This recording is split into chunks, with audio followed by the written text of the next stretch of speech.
Welcome, Remus. You had a good voyage? It's all right. Thank you, Carlton. You can take the car.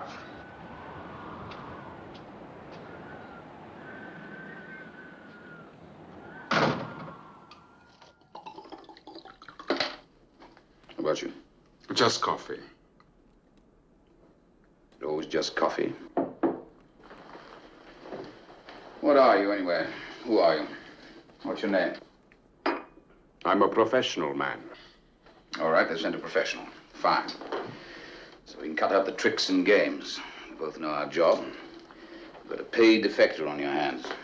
That's me. Dates of birth? August the 25th, 1924. In Sawley, Derbyshire. Sawley, Derbyshire. Parents? Ronald Arthur, born 1901. Kathleen Olive, maiden name Cantley, born in Ireland 1905.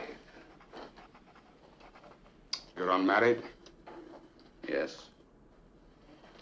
What was the date and method of your recruitment? 1943, September the 14th. The War Office advertised for linguists. I applied. First appointment? Yes.